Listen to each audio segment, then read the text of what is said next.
हाँ,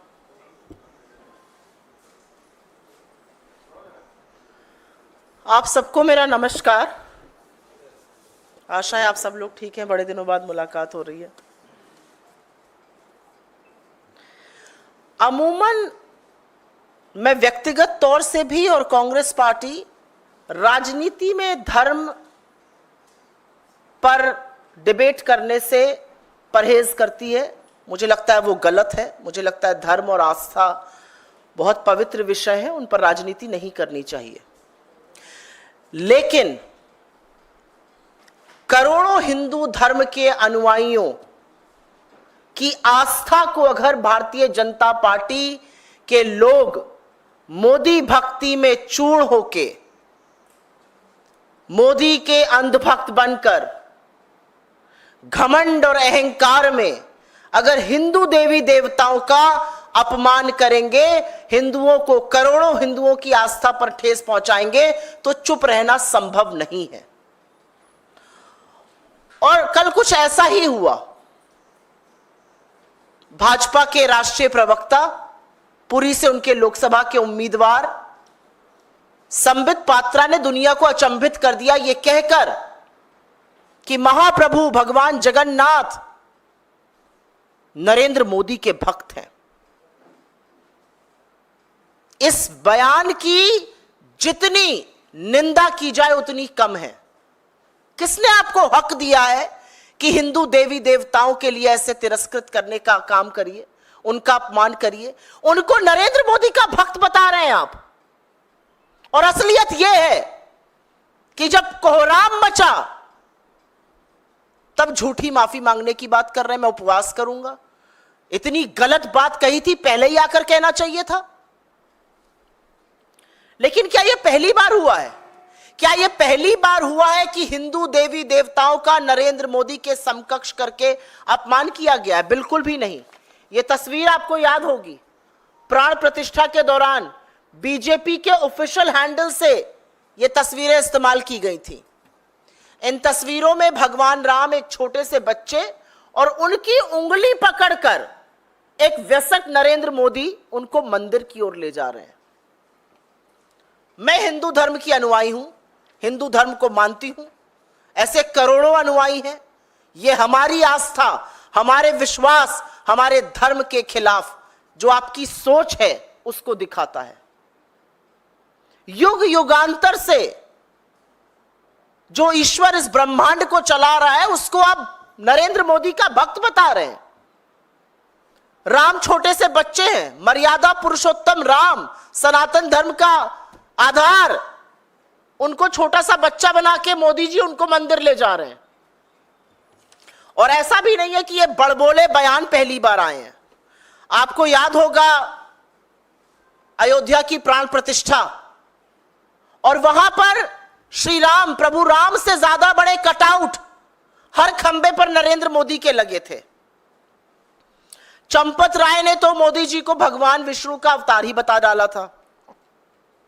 आपको याद हो केंद्रीय मंत्री गिरिराज सिंह जो अक्सर ऊल जलूल वाहियात बयानों के लिए जाने जाते हैं, उन्होंने भी मोदी को अवतार बताया था। बीजेपी की प्रत्याशी हैं, बहुत प्रचलित प्रत्याशी हैं, कंगना रनौत जी, पद्मश्री, उन्होंने श्री राम का अंश बताया है मोदी जी को। उत्तराखंड के पूर्व मुख्यमंत्री जिनको लड़कियों का जीन्स पहनना बहुत अखरता था, उन्होंने भी तुलना जो थी तीरथ सिंह रावत ने मोदी जी की भगवान से की थी। साक्षी महाराज ने तो बोला भगवान राम ही है नरेंद्र मोदी। और असलियत एक और है। असलियत यह है कि इन सब तुलनाओं का ये सोचा समझा प्रोपेगेंडा है जो नीचे से शुरू हुआ है, और अब उस प्रोपेगेंडा से इतने आत्ममुग्ध हो गए हैं नरेंद्र मोदी जी कि वो टेलीविजन के इंटरव्यूज में अपने आप को ईश्वर का दूत कहने लगे हैं, अपने अंदर दैवी शक्ति कहने लगे हैं। ये हो क्या गया है भाजपाइयों को? हो क्या गया है नरेंद्र मोदी को? किसने आपको लाइसेंस दिया है कि आप हिंदू धर्म के देवी देवताओं का तिरस्कार करें, उनका अपमान करें? कोई बता रहा है मैं गिलहरी हूं, वो राम है। कोई बता रहा है वो एक बार दिन में खाना खाता, ये सब प्रोपेगेंडा का हिस्सा है, ये कुछ नहीं है, ये सोचा समझा प्रोपेगेंडा है। और आपकी जानकारी के लिए याद दिला दूं, ऐसा प्रोपेगेंडा इतिहास में पहले भी देखा गया है। हिटलर भी अपने आप को ईश्वर का दूत, ईश्वर का स्वरूप बताता था। आपको पता है ना, किम जोंग, वो भी खुद को अपने अंदर दैवीय शक्ति बताता है, ईश्वर का स्वरूप बताता है, कहता है पेशाब नहीं करता है। ये किस तरह की बातें, जो ये तानाशाह होते हैं ऐसी बातें करके आत्ममुग्ध रहते, वही बात नरेंद्र मोदी जी कर रहे हैं। मैं यहां पर लेकिन एक सवाल आप लोगों से पूछना चाहती हूं। जब इस पर कोहराम मचा तो बोला गया स्लिप ऑफ टंग हो गई थी। अच्छा, इतनी बड़ी स्लिप ऑफ टंग हो गई कि भगवान को मोदी का भक्त बता डाला, और तब तक आके नहीं स्पष्टीकरण दिया जब तक कोहराम नहीं बचा, हमने मुद्दे को नहीं उठाया। जब हजारों करोड़ों अनुयायियों ने कहा कि यह गलत है, तब आपको स्लिप ऑफ टंग याद आया। और मैं मीडिया से पूछना चाहती हूं, नोएडा के उन तमाम कमांडो वॉरियर एंकरगढ़ से पूछना चाहती हूं, आप क्यों चुप है? किस बात का पास दे रहे हैं? मैंने कुछ मीडिया के साथियों की ट्वीट और पोस्ट देखी, वो कह रहे स्लिप ऑफ टंग हो जाता है। अच्छा, ऐसा स्लिप ऑफ टंग जब विपक्षी प्रवक्ताओं और नेताओं का होता है तब तो आप लिंचिंग करते हैं, नोच खसोट लेते हैं उनको। इस पर क्यों आपका सुई टपक सन्नाटा है? असलियत यह है कि कोई सवाल बीजेपी से नहीं पूछा जाएगा। जब मोदी जी ने बताया कि मैं ईश्वर का दूत हूं और मुझ में अंदर दैवीय शक्ति है, तो मुझे लगा कि शायद पत्रकार महोदया इतनी आत्ममुग्ध हो गई ईश्वर का स्वरूप देखकर कि आगे पूछ ही नहीं पाई कि ये जो स्वरूप है आपका, इसके चलते 45 साल में सबसे ज्यादा बेरोजगारी क्यों है? इसके चलते युवाओं के लिए रोजगार क्यों नहीं है? इसके चलते आपने आटा, दही, पढ़ाई, दवाई पर जीएसटी क्यों लगाया है? इसके चलते कमरतोड़ महंगाई क्यों है? 18वीं लोकसभा का चुनाव बेरोजगारी पर, महंगाई पर, बढ़ती हुई गरीबी पर, महिला सुरक्षा पर, किसान की बदहाली पर और मजदूर की मजबूरी पर और हाशिए पर रह रहे पिछड़े, दलित, आदिवासी और गरीब सामान्य वर्ग के लोगों की लड़ाई है। इसके अलावा कोई मुद्दा नहीं है। 5 चरण का मतदान हो गया और यहां पर ईश्वर का स्वरूप, ईश्वर उनके भक्त बताए जाने लगे। इस ईश्वर के स्वरूप ने 21 लाख करोड़ का कर्जा किसानों पर लाद दिया, 205 लाख करोड़ का कर्जा देश पर लाद दिया, महंगाई हर चीज में तिगुनी कर दी। मजाक बनाकर, अगर प्रशासन को मजाक बनाकर अगर किसी ने गवर्नेंस को रखा है तो वो मोदी जी ने रखा है। और यही हिटलर करता था।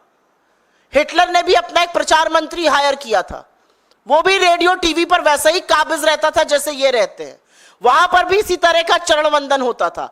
असलियत यह है कि जो रंगी पुती छवि थी उसका रंग उतर चुका है पूरी तरह से, और रंग उतरने के बाद आज हाल यह है कि जनता अपने विकास का हिसाब मांग रही है, जनता असलियत बयां कर रही है, जनता खड़े होकर हमारी तरफ कहते हैं चहटा रही है, दौड़ा दौड़ा के सवाल पूछ रही है और सवालों का जवाब नहीं है।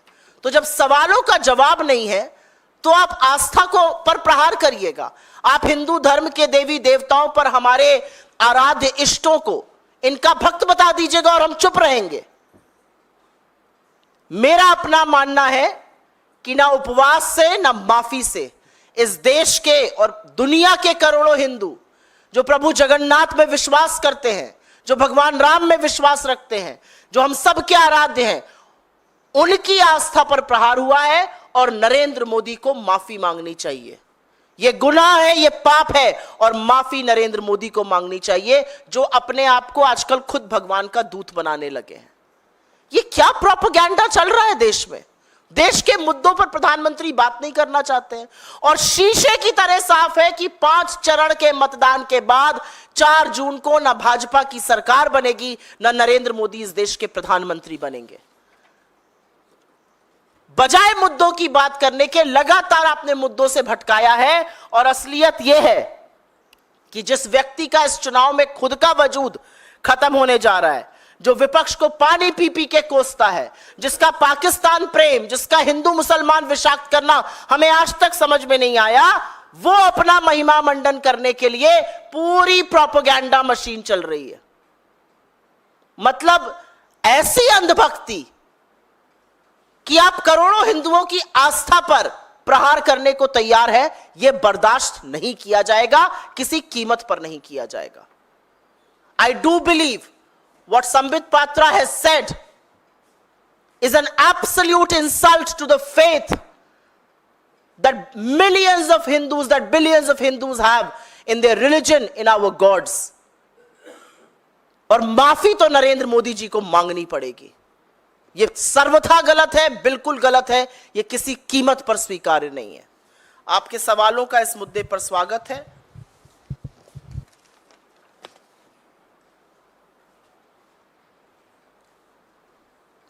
सुई टपक सन्नाटा तो स्टूडियो में है, यहां पर भी है सुई टपक सन्नाटा।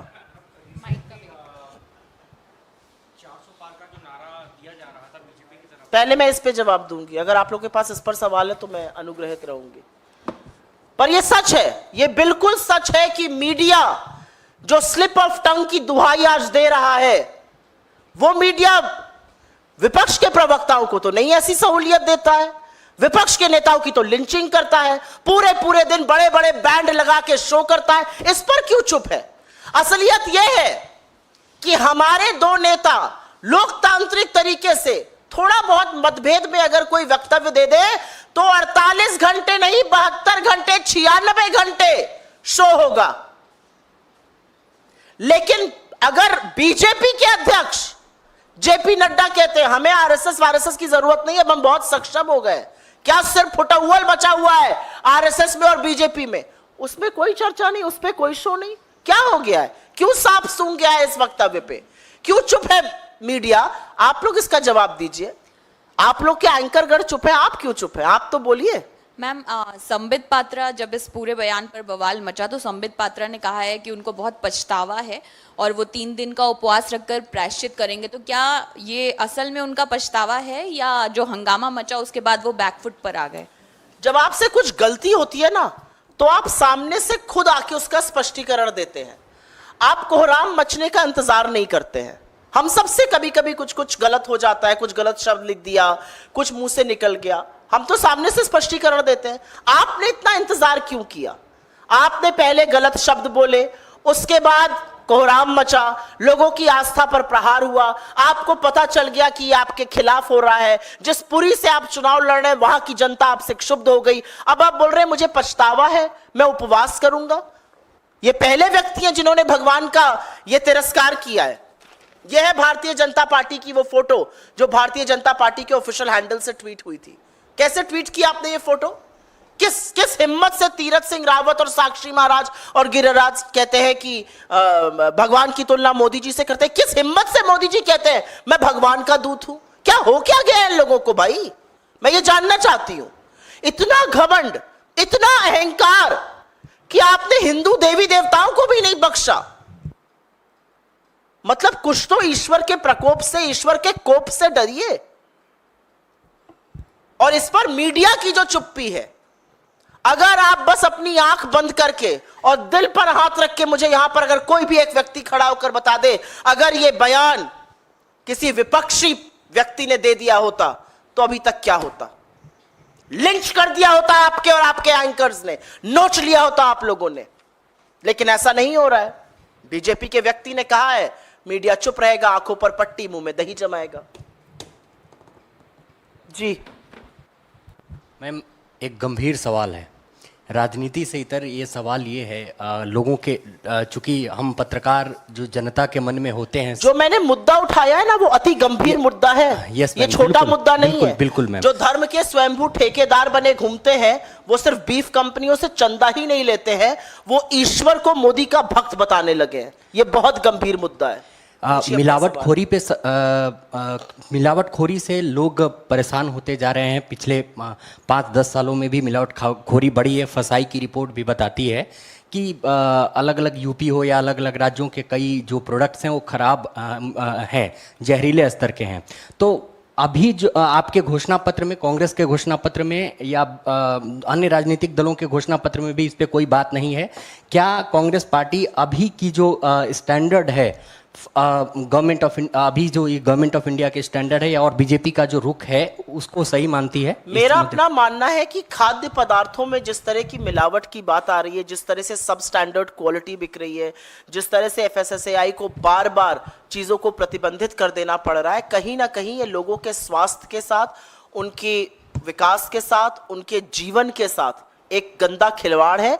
और बिल्कुल वो रूल्स दोबारा से देखे जाने चाहिए, उन पर पुनर्विचार होना चाहिए और सख्ती से वो रूल्स इंप्लीमेंट होने चाहिए। क्योंकि कोई किसी को चंदा दे रहा है, क्योंकि कोई किसी की भक्ति कर दे रहा है और वो मिलावटी सामान बेचे, ये बिल्कुल ठीक नहीं है और भारत की प्रतिष्ठा पर भी बहुत प्रहार पड़ता है। जब हमारे मसाले बाहर जाकर प्रतिबंधित हो जाते हैं, उसमें कार्सिनोजेनिक चीजें पाई जाती हैं, वही चीजें हमारे लोग कंज्यूम कर रहे हैं और जो बढ़ते हुए तादाद है कैंसर पेशेंट्स इत्यादि की, ये गंभीर विषय है। ये प्रेस वार्ता में एक मैं जवाब दे दूं उसका विषय नहीं है। मुझे लगता है इस पर चर्चा होनी चाहिए, इस पर सरकारों को सीरियसली सोचना चाहिए और अगर रूल्स रिफ्रेमिंग की जरूरत है तो वो भी जरूर होना चाहिए। मैम, बीजेपी के एक और नेता कैलाश विजयवर्गीय हैं जिन्होंने एक ट्वीट किया और बंगाल में और महाराष्ट्र में हो रहे मतदान को लेकर उन्होंने इशारा किया कि रोहिंग्या घुसपैठियों वाले प्रदेश में मतदान 50% है, वहीं हिंदू साम्राज्य की स्थापना करने वाले छत्रपति शिवाजी महाराज के प्रदेश में मतदान 25% है। ये लोग कब जागेंगे? इस ट्वीट पर आप कुछ कहना चाहें तो? आपको लगता है इतनी भद्दी वाहियात ट्वीट्स पर मुझे जवाब देना चाहिए? ये देश के मतदाता हैं। ये जो चुनाव हो रहा है ना सारा, जो हम भी लड़ रहे हैं, बीजेपी भी लड़ रही है, यहां सभा हो रही है, वहां सभा हो रही है, यहां पर हम बोल रहे हैं, वहां पर हम बोल रहे हैं, ये क्या है? ये लोकतंत्र का पर्व है। ये 5 साल में एक बार होता है, लोगों को मौका मिलता है अपनी सरकार चुनने का, अपने मुद्दों पर सरकार चुनने का, और आप उन्हीं लोगों का तिरस्कार, उन्हीं मतदाताओं का अपमान कर रहे हैं जिनके बल पर आपको सरकार बनानी है। ये मैं बता तो रही हूं, ये भाजपा का घमंड है, ये उनका अहंकार है। पहले लोगों को गाली देते थे, एक समुदाय विशेष को देते थे, फिर मतदाताओं को गाली देनी शुरू करी और अब भगवान का तिरस्कार और अपमान करने लगे। ये घमंड और अहंकार है जो सिर चढ़ के बोल रहा है। और मैं आपको बता दूं, जनता भी और ईश्वर भी न्याय जरूर करता है। बस 10 दिन की बात है, ये सारी वाहियात बातें 10 दिन और झेलिए आप लोग। जी, आपका कुछ सवाल था?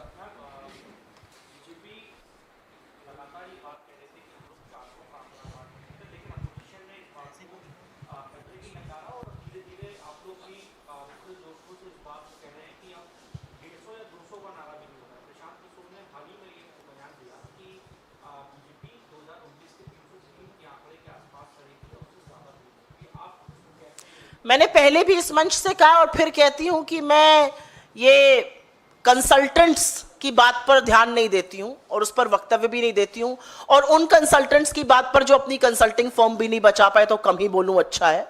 लेकिन घोषित रूप से आप पहले पैरवी करते हैं नरेंद्र मोदी की, अब आप फुल ऑन बैटिंग घोषित कर रहे हैं, तो इस पर आपकी कलई खुल रही है, आपकी क्रेडिबिलिटी पर सवाल है। असलियत यह है कि 400 पार का नारा तो नरेंद्र मोदी खुद नहीं लगा रहे हैं, तो जिन मान्यवर का आपने जिक्र किया वो कहां से लगा रहे हैं?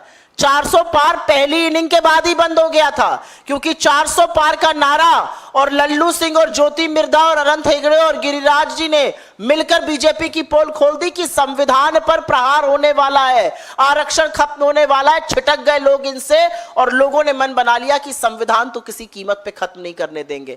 तो बीजेपी खुद 400 पार का नारा नहीं लगा रही है। असलियत यह है कि जो जन सुनामी, जो जन सैलाब हमें दिख रहा है, जो उत्साह लोगों में दिख रहा है, ये वो बीजेपी की सभाओं में नरेंद्र मोदी और अमित शाह की सभाओं वाली भीड़ नहीं है कि 500 में आई है, बस में बैठकर सुनेगी, भाषण बोलेंगे, उसके पहले चली जाएगी। ये वो भीड़ है जो उत्साह से बल्लियां बैरिकेड तोड़कर अपने नेताओं के पास आ रही है। नेता बेचारे भाषण नहीं दे पा रहे हैं क्योंकि जनता इतना उनके सम्मुख है। ये वो भीड़ है, ये वो उत्साहित जनता, ये जन सैलाब है और ये बहुत बड़ा परिवर्तन करने जा रहा है। 150 के लाले पड़ रहे हैं, आप 400 की बात कर रहे हैं। और घोषित अघोषित जो लोग थे उनकी क्रेडिबिलिटी पर मुझे जितना कम बुलवाइए अच्छा है। अपना फॉर्म बचा नहीं पा रहे हैं, चले सरकारें बनवाने।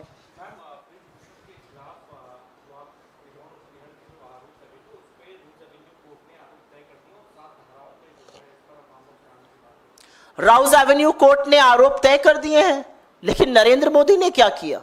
क्या एक्शन लिया ब्रजभूषण के खिलाफ? इतना डरते क्यों है मोदी और शाह ब्रजभूषण से?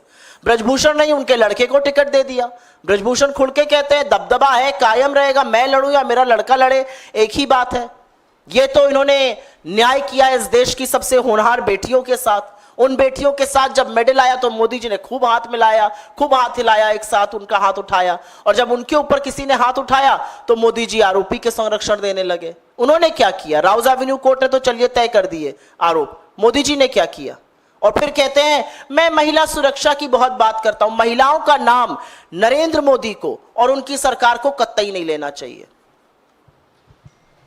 कोई और सवाल? मैम एक सवाल है। कलकत्ता हाई कोर्ट के एक जज रिटायर हुए और अपने रिटायरमेंट के भाषण में उन्होंने कहा कि वो संघ के सदस्य थे 30 सालों तक, और अब चूंकि रिटायर हो रहे हैं तो आगे भी संघ उन्हें कोई काम देगा तो वो करेंगे। और मेरा अपना मानना है कि मैं जुडिशरी पर टिप्पणी नहीं करना चाहती हूं, लेकिन जिस तरह से जुडिशरी में इस तरह की मानसिकता वाले लोग भरे हुए हैं, जिस तरह से इंस्टीट्यूशनल ऑटोनॉमी को खत्म किया गया है, यह अपने आप में एक बहुत चिंता का विषय है।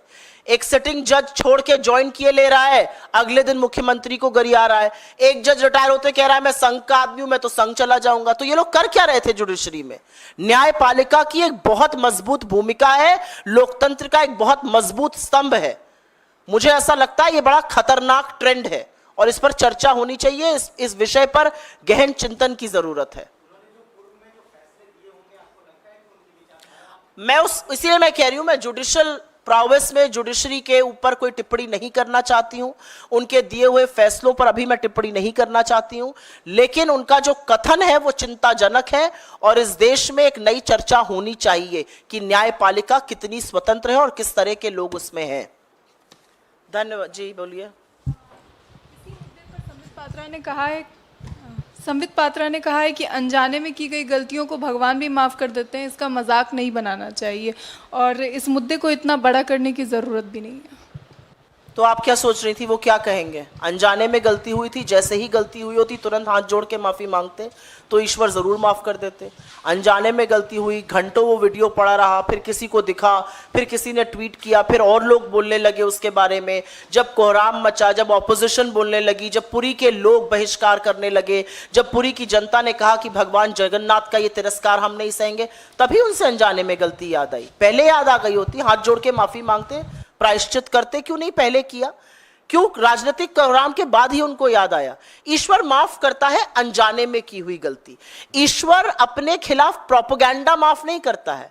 आप ईश्वर का तिरस्कार करके नरेंद्र मोदी को कहिए कि ईश्वर नरेंद्र मोदी के भक्त हो गए, ये अनजाने में गलती नहीं है, ये भगवान का तिरस्कार है जो संबित पात्रा को और उनके तमाम साथी जो करते नहीं करना चाहिए था। लेकिन ये एक बड़ी सोची समझी साजिश के तहत हो रहा है। छोटे छोटे लोग उसकी बात करते हैं, फिर ऊपर नरेंद्र बोलते हैं मैं ईश्वर का दूत हूं, मुझ में दैवीय शक्ति है, मुझ में वहीं से शक्ति आती है। ये बहुत एक प्रोपेगेंडा दुनिया ने पहले भी देखा है इतिहास में। ये प्रोपेगेंडा हिटलर ने भी किया अपने प्रधानमंत्री गोबल्स के द्वारा, ये प्रोपेगेंडा किम जोंग भी करता है। इस तरह के प्रोपेगेंडा दुनिया ने देखे, तानाशाह ऐसे प्रोपेगेंडा करते हैं। इन प्रोपेगेंडाओं का अंत जो है ना, वो ईश्वर भी करेगा और इस देश की लोकतांत्रिक जनता भी करेगी। जी हाँ,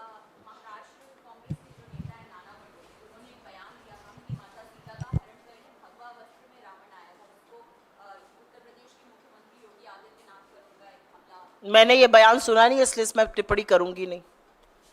धन्यवाद। किस पे?